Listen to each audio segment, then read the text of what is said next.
हो जो बन दिन फागुन चार री होली खेल रहे नर नारी, होली खेल रहे नर नारी।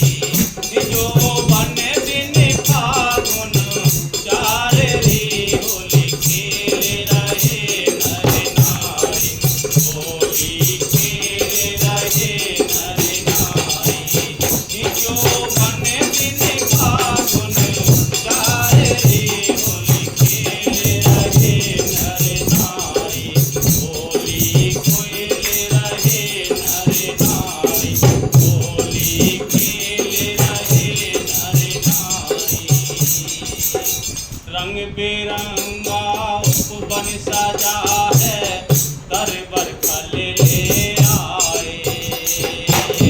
रंग बेरंगा उपवन सजा है, तर बरखा ले आए। ऐसा फागुन फिर न आवे, ऐसा फागुन फिर न आवे, फिर आवे अंधियारी। होली खेल रहे नर नारी, होली खेल रहे नर नारी।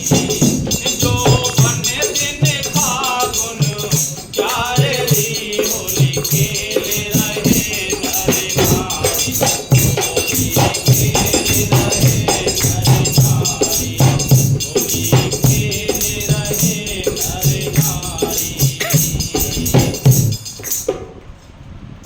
सतगुरु की मेहर से आज जैसे ये होली का त्यौहार है, तो एक तो ये बाहर हम होली मनाते हैं। क्यों मनाते हैं?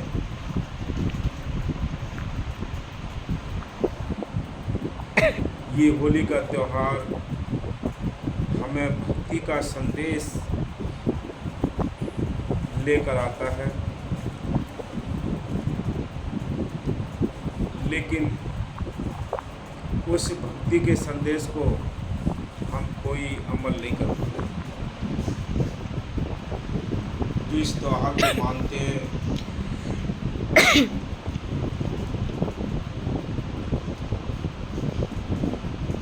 यह सारा ये कितना बाहर का आडंबर खड़ा करते हैं, कितने झगड़े बखेड़े होते हैं, लेकिन कम से कम इन त्योहारों को मनाने का, कम से कम इनका निष्कर्ष निकालना चाहिए, इनका रिजल्ट निकालना चाहिए कि होली का त्यौहार हमें क्या संदेश देता है। पुराना एक इतिहास में लिखा है कि भाई प्रहलाद ने भक्ति की, उस मालिक को माना, उसका भजन किया, एक बालक था। हिरण्याकश्यप ने उसका विरोध किया,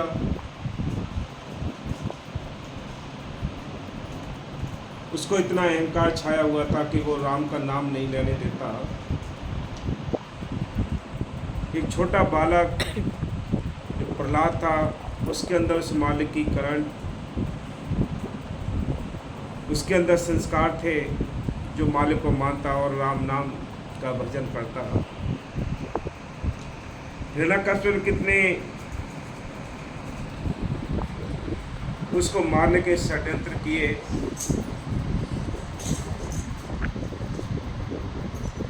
आखिर में एक इतिहास में जो लिखा है उसके आधार पर बता रहे हैं कि भाई होलिका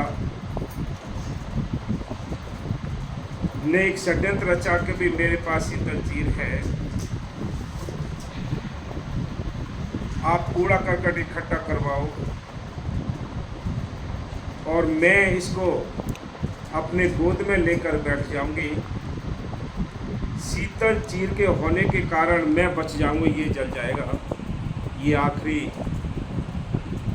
एक षड्यंत्र था प्रहलाद को मारने का। ये सारा क्यों हो रहा था कि भी वो मालिक का नाम जपता है, राम नाम जपता है।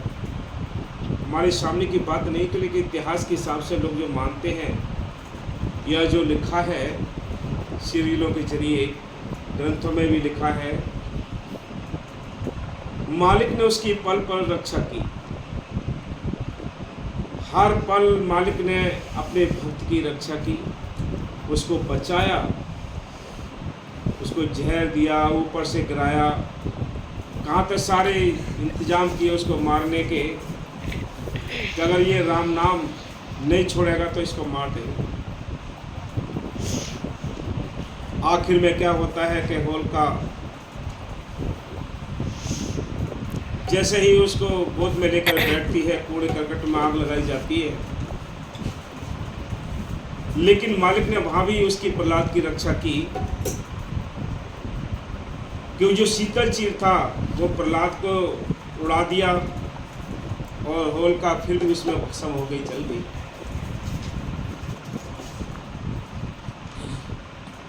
यहाँ से और ज़्यादा हिरण्यकश्यप के लिए अशांति और ज़्यादा पैदा हो गई।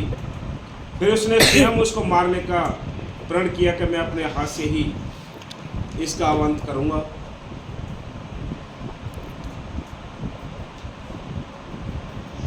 जैसे ही उसको मारने के लिए उसने तलवार उठाई, वैसे ही नरसिंह अवतार रखकर उस मालिक ने उस बच्चे की, उस भक्त की, प्रहलाद की रक्षा की।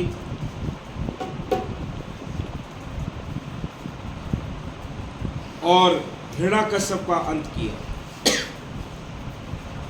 ये भक्त का और जगत का कभी मेल नहीं होता है, हमेशा ही विरोध चलता आया है, हमेशा ही विरोध चलता है। आज भी है, पहले भी विरोध रहा है, आगे भी विरोध रहेगा कि भगत का और जगत का कभी मेल नहीं होता। जगत अपने उल्टे रास्ते पर चलता है, भगत अपने उस मालिक के रास्ते पर चलता है। संतों ने हमेशा ही इन कर्म कांड रीतियों से बचाने की कोशिश की है, अंधविश्वास से निकालने की कोशिश की है। तो इतना सब कुछ होते हुए ये भक्ति का मार्ग था। प्रहलाद उस मालिक का भक्त था, उस परमात्मा का भक्त था, लेकिन हमें उससे एक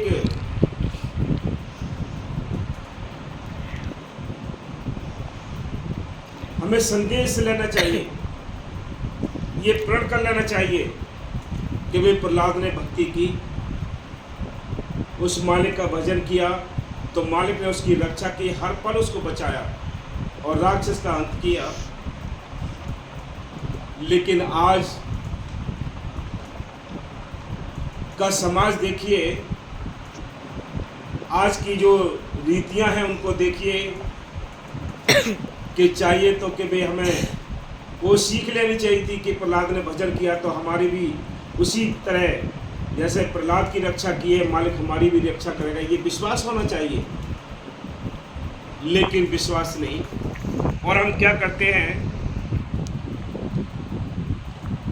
कि हर साल होलिका को मनाते हैं। होलिका घर घर में भी जलाई जाती है और एक जगह इकट्ठा कूड़ा करके भी जलाई जाती है। होली की पूजा होती है, उसके लिए फूल चढ़ाए जाते हैं, लेकिन प्रहलाद का कोई नाम नहीं लेता, उससे कोई सीख नहीं लेता। ये सारी दुनिया ऐसे चलती है जैसे ऊंट की पूंछ से ऊंट बंद भेड़ चाल है, ऐसे ये सब जग भरम भुलाना, ऐसी सारी दुनिया ऐसे उलझी पड़ी है। मालिक ने अपने संतों को हमेशा भेजा है, पहले भी भेजा है उसने अपनी आत्माओं को निकालने के लिए, आज भी उसने अपने संतों को भेजा है और आगे भी भेजेगा। पहले भी संतों के जरिए और नाम के जरिए भी जीव अपने इस भवसागर को पार कर गए। आज भी भवसागर को पार करना है तो नाम के रास्ते पे ही पार करना है, आगे भी नाम के रास्ते से ही पार होंगे जीव, और कोई रास्ता नहीं। तो ये होली का जो त्यौहार है हमें सीख देता है, सीख लेनी चाहिए कि प्रहलाद ने उस परमात्मा को याद किया, मालिक को याद किया, भजन किया, मालिक ने उसकी रक्षा की। लेकिन जब हिरण्यकश्यप का अंत हुआ, प्रहलाद की जीत हुई, तो हिरण्यकश्यप के जितने साथी थे, जितने उसके राक्षस थे साथ के, वो सब अशांत हो गए। क्या प्रहलाद का राज आ गया, हम तो अब वैसे भी ये नहीं छोड़ेगा हमें। वो आप उसमें ईंट पत्थर चलाने लगे, मार काट होने लगी, उसमें जो खून बहा, सिर फूटे, जख्में हुई, वो पूरे कपड़े रंगे, खून बहाया गया। लेकिन आज हम क्या करते हैं कि आज हम नकली रंग बाजारों से लाकर सारे कपड़े रंगाते हैं, चेहरे रंगाते हैं, कपड़े खराब कर लेते हैं उस नकली रंग से। लेकिन आज क्या है, ये अरबों खरबों रुपए का नकली रंग बहा दिया जाता है। लेकिन आज भी कुछ ऐसे केस होते हैं हर थाने के अंदर कि जो असली मारपीट करके, दारू पी पी कर कीचड़ में लपेटते हैं, रंगों में कपड़े भी रंगे जाते हैं। तो ये संतों का जो उपदेश है, संत तो उन चीज़ों को यानी समझाने की कोशिश करते हैं कि इनसे कुछ नहीं बनना है। तो जो राक्षस थे वो अशांत हुए, उन्होंने अपने कपड़े फाड़े, कपड़े रंगाए और चोटें खाई, सिर फूटे, रंग से यानी अपने कपड़े भी रंगा लिए। तो मालिक की मेहर से इन चीज़ों से हमें दूर रहना चाहिए कि इनमें कुछ भी नहीं रखा है। कैसे कैसे कलर आते हैं, कुछ चेहरे भी खराब हो जाते हैं, आंखें भी खराब हो जाती हैं। लेकिन जो प्रहलाद के साथ के थे, जो मालिक पर भरोसा करते थे, जो आस्था थी निज मालिक की कि भाई मालिक भी कोई है, प्रहलाद की जीत हुई है, प्रहलाद को कदम कदम पर बचाया है, तो वो आपस में गले मिलने लगे और बाकी राक्षस तकरार करने लगे। ये संदेश देता है ये होली का त्यौहार। लेकिन हम असल बात को समझ नहीं पाते। हमें मानना चाहिए कि प्रहलाद ने जिस तरह भजन किया, मालिक ने उसकी रक्षा की, इसी प्रकार मालिक पर आज भी हम भरोसा रखें तो आज भी वो मालिक काम करता है, आज भी हम सबको बचाता है, हमारी रक्षा भी करता है। इसलिए संत कहते हैं, ये तो रहा ये बाहर का त्यौहार होली का, लेकिन असली त्यौहार क्या है कि संत कहते हैं कि ए इंसान, ये 84 लाख योनियों में एक अव्वल जीवन मिला है, एक मनुष्य जीवन मिला है। ये मनुष्य जीवन में बैठकर हम अपने घर गृहस्थी के कामकाज करते हुए मालिक को याद कर सकते हैं, उस मालिक को अंदर प्रकट कर सकते हैं। ये बड़ा सुंदर उपवन मिला है और इस उपवन में एक सुंदर फूल खिला हुआ है, ये मनुष्य जीवन। इसलिए संत कहते क्या कहते हैं कि जो वन दिन फागुन चारिणी, होली खेल रहे नर नारी। तो एक तो होली वो खेल रहे हैं जो नकली रंग, असली रंग रक्त की धारा, ये रंग लगा लगा कर खेल रहे हैं। एक असली रंग क्या है जो संत उपदेश करते हैं, कौन सा रंग है वो कि ये जो 84 लाख जुनियों में एक मनुष्य जीवन मिला है, इस पे असली रंग मिला है इसको। तो इसमें क्या होता है, हाँ जी,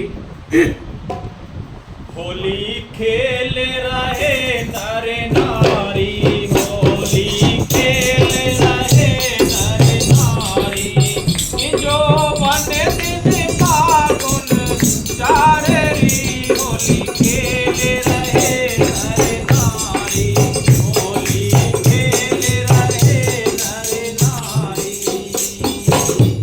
रंग बिरंगा उपवन सजा है, तरबर फल ले आए। जैसे क्या लिखा है, संतों ने लिखा है कि मालिक की मेहर से आप विचार करो कि जिस प्रकार ये फागुन का महीना आता है, ये फागुन का महीना बड़ी प्रकृति बड़ा सुंदर रंग लेकर आती है। ये आपने देखे होंगे, सारे वृक्ष अपने पुराने कपड़े उतारते हैं, नए कपड़े पहनते हैं, बड़े सुंदर फूल खिलते हैं, हरियाली चारों ओर होती है, बड़े सुंदर घास फूस भी उपवन यानी पार्कों में सुंदरता देती है, फसल भी सुंदरता देती है। ये बसंत का महीना बड़ा सुंदर होता है। इसी प्रकार संत कहते हैं कि ये 84 लाख जुनियों में भी एक मनुष्य जीवन जो मिला है, ये भी एक बड़ा सुंदर एक उपवन में ये फूल खिला हुआ है।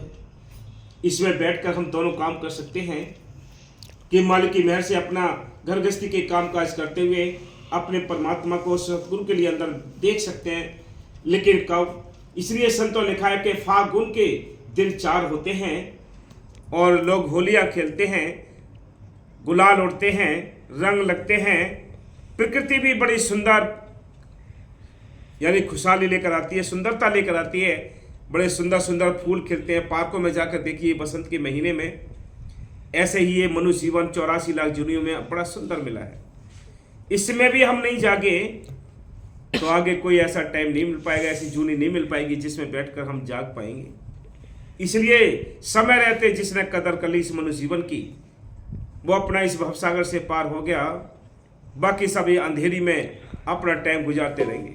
ये 84 लाख जूनियाँ अंधेरे में गुजरती हैं। मनुष्य जीवन एक मिलता है, ये एक उजाले में हमें मिला है, बाकी सारी अंधेरे में जूनियाँ होती हैं। हाँ जी। हो रंग बिरंगा उपवन सजा है, तर बर फल ले आए। रंग बिरंगा उपवन सजा है, तर बर फल ले आए। ऐसा फागुन फिर न आवे, ऐसा फागुन फिर न आवे, फिर आवे अंधेरारी होली खेल रहे नर नारी, होली खेल रहे नर नारी। कि ये ऐसा फागुन 11 महीने अंधेरे में गुजरते, बताओ कैसे।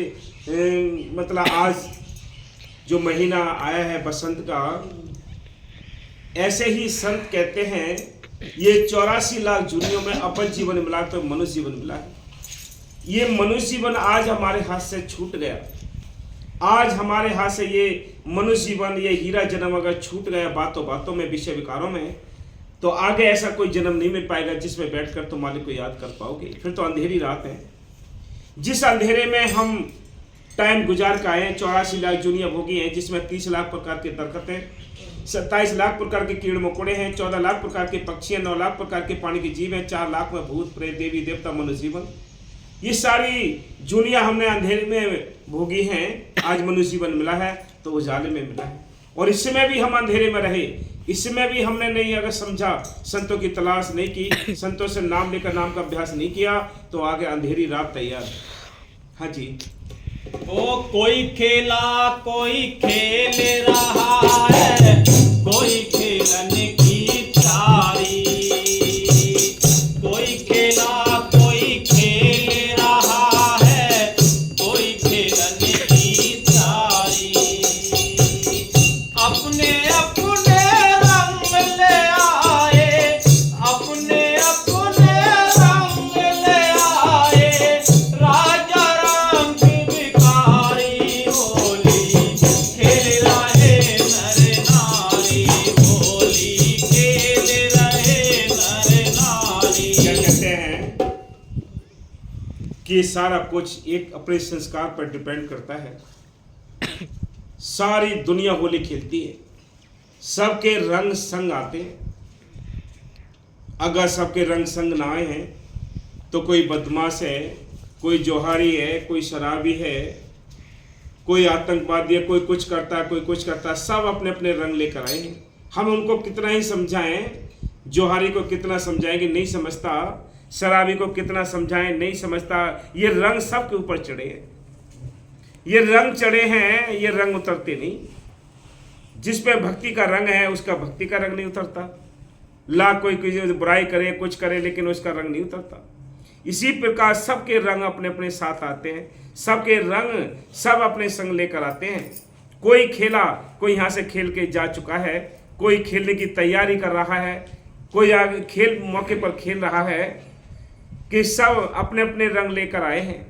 कोई खेला कोई खेल रहा है, कोई खेलन की तैयारी, अपने अपने रंग ले आए। कोई राजा रंग के भिखारी। हम कहें कि देश का राष्ट्रपति बना बैठा, कितना आनंद है, कुछ को कितना सुख है, हम भी राष्ट्रपति बन जाएं, प्रधानमंत्री बन जाएं, तो नहीं हो सकता। वो संस्कार के रंग लेकर आए। सबके साथ संस्कार के रंग है। कोई बुरे संस्कार लेकर आए तो दुख उठाता है, जेलों में सड़ता है। ये सबके अपने अपने रंग हैं। सारी दुनिया ये होली खेलती है, ये असली होली है। हम बाहर की होली खेलकर, बाहर के रंग खर्च करके अपने कपड़े खराब कर लेते हैं, चेहरे खराब कर लेते हैं, नुकसान धन का कर लेते हैं। लेकिन असली होली तो सारी दुनिया ही खेल रही है, सबके साथ रंग अपने अपने हैं। हाँ जी। कोई खेला कोई खेल रहा है, कोई खेलने की तैयारी हो। कोई खेला कोई खेल रहा है, कोई खेलने की तैयारी। अपने अपने रंग ले आए, अपने अपने रंग ले आए, राजा राम की भिखारी होली खेल रहे नर नारी, होली खेल रहे नर नारी। सब कहते हैं ये अपने अपने रंग हैं। इंसानी जामा लेकर, मनुष्य जन्म लेकर कोई भीख मांगता है, कोई एक एक पैसे को परेशान है। मनुष्य जीवन लेकर कोई देश की गद्दी को चलाता है, देश चलाता है, राष्ट्रपति है, प्रधानमंत्री है, राजा है, रंग के भिखारी हैं। सब अपने अपने संस्कार के रंग लेकर आए हैं। ये रंग जिसके जैसे हैं वैसे ही उसको दुख और सुख मिलते हैं। संत यही हम सबको समझाने के लिए आते हैं। बाबा मेरे साहब जी कहते थे, भाई सीधे रहो इस संसार में, सीधे जाओगे। इसलिए संत कहते हैं ये दुनिया विश्व विकारों के रंग में रंगी हुई है, कोई अपने रंग ही नहीं छोड़ता। इसलिए संत हम सबको समझाने के लिए, इस पाखंड से निकालने के लिए, अंधविश्वास से निकालने के लिए हर समय, हर एक युगों में आते रहे हैं। पहले भी आए हैं, आज भी हैं, आगे भी आएंगे। वो हमें समझाते हैं, वो हमें रंग चढ़ाते हैं अपने नाम का। जिसको ये नाम का रंग चढ़ गया उस पर ये नाम नहीं छूटता। इसलिए संत कहते हैं कि जैसे मीराबाई को ये नाम का रंग चढ़ गया, राजपाट छोड़ दिया, ठोकर लगा दी धन दौलत में, कोई इसने लोक लाज नहीं की, कोई यानी मरने की चिंता नहीं की, षड्यंत्र बहुत ही रचे, लेकिन नाम का रंग चढ़ा हुआ था। इसलिए संत कहते हैं कि आप भी नाम का रंग में ऐसे मस्त हो जाओ कि जैसे हरिश्चंद्र का भाग, यानी हरिश्चंद्र का देखो राजपाट वापस कर दिया, द्रौपदी की लाज बचा दी उसने। उन्होंने नाम के रंग चढ़ाए, हम दुनिया के रंग चढ़ाए बैठे हैं। ये दुनिया का स्वार्थ का रंग चढ़ा हुआ है, जब ये हमें परमार्थ की किसी को सुध नहीं आती। जिसको परमार्थ की सुध है उस पे ये माल की मेहर से याद रखो कि नाम का रंग चढ़ाए, संत मत का रंग चढ़ाए। जो भूला बैठा है, नाम लेकर भी नहीं, नाम जपता है, सेवा नहीं करता, तो ये समझ लो कि दुनिया का रंग ज्यादा है, उस पर चढ़ा हुआ है, ज्यादा रंगा हुआ है दुनिया में। हाँ जी। जो बने दिन फागुन चारेरी होली खेल रहे नर नारी, होली खेल रहे नर नारी, खेल रहे नर नारी। 5-25 मिल संगी साथी करते खेचा तानी हो। 5-25 मिल संगी साथी करते खेचा तानी। मन रसिया ने सिरंगाई, मन रसिया ने सिरंगाई, सुध बुध भूली सारी होली खेल रहे नर नारी, होली खेल रहे नर नारी। देखो दुनिया की जो होली है, जो होली को मानते हैं, उनकी होली इधर ये संत मत की होली। आपने देखा होगा कि जिनके पास रंग नहीं होते हैं वो दारू पीकर, सुल्फा पीकर, नशे में मस्त होकर क्या करते हैं। जो भोले भाले कमजोर लोग होते हैं मोहल्ले में, गांव में, गलियों में, जो उनको मिलता है कोई, वो उनको उठा कर नालियों में, कीचड़ में लपेट देते हैं। वो खींचातानी करते हैं, वो भूत बने हुए होते हैं। बेचारा भोला भाला छिपने की कोशिश करता है, कभी कहीं जाता है, लेकिन वो दुश्मन उसको पकड़ के नालियों में बैठा देते हैं। ऐसे ही इस आत्मा की मिट्टी पलीत कौन करते हैं दुश्मन? काम, क्रोध, लोभ, मोह, अहंकार। ये दुश्मन भी इस आत्मा की मिट्टी पलीत करते हैं, खींचातानी करते हैं। जिस प्रकार वो बाहर के शराबी, बाहर के रंग लगाने वाले, कीचड़ में लपेटने वाले जो खींचातानी इंसान की करते हैं भोले वाले जीव की, ऐसे ही ये दुश्मन इस आत्मा की खींचातानी करते हैं और इसको भी गंदगी में लपेट देते हैं। क्या कहते हैं, क्या, हाँ बोलो। 5:25 से ऐसी आत्मा की मिट्टी पीड़ित ये करते हैं, ये अपने अपने रंग चढ़ाते हैं, काम, क्रोध, लोभ, मोह, अहंकार। हम सारे दिन इनके काम करते हैं, ये अपने अपने रंग दुश्मन चढ़ाए बैठे हैं। ये दुश्मन अपने अपने रंग चढ़ाते हैं और तो इसके काम के, बाल बच्चे, मोह के, जमीन जायदाद, लोभ की